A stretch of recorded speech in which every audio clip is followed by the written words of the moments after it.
Bonsoir Antoine. Avant de s'exprimer ce soir, Emmanuel Macron a multiplié les rencontres tout au long de la journée.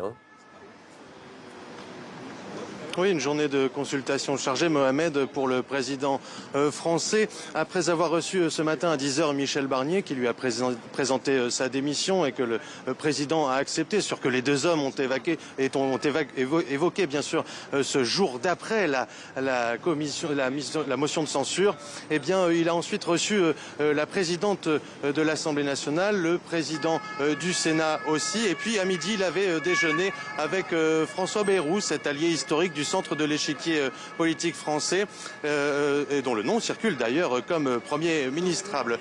Mais pour être tout à fait honnête, tous les regards sont en effet tournés vers cette intervention à 20 h, heure locale, à la télévision.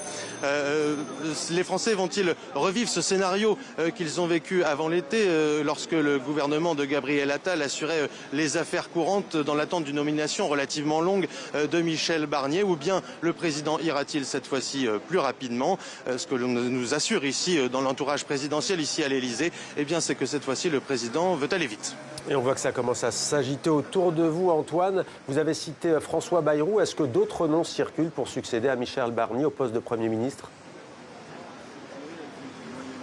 Oui, des noms circulent et au-delà, peut-être un profil qui se dégage. S'achemine-t-on vers un profil plus technique qui gérerait donc les affaires courantes et pas des moindres, néanmoins, puisqu'il s'agit ni plus ni moins que de sortir le budget 2025, à la fois pour éviter une forme de paralysie de l'État français, mais aussi de donner des gages à Bruxelles qui demandent des efforts en matière d'économie à Paris, ou un profil plus politique. À ce titre, circulent les noms par exemple de Bernard Cazeneuve, ancien Premier ministre sous François Hollande, Sébastien Lecornu, l'actuel ministre des Armées de ce gouvernement démissionnaire. Donc, et puis aussi le nom de Thierry Breton, par exemple, l'ancien commissaire européen au marché intérieur, qui a l'avantage d'être disponible depuis qu'il a démissionné en septembre dernier.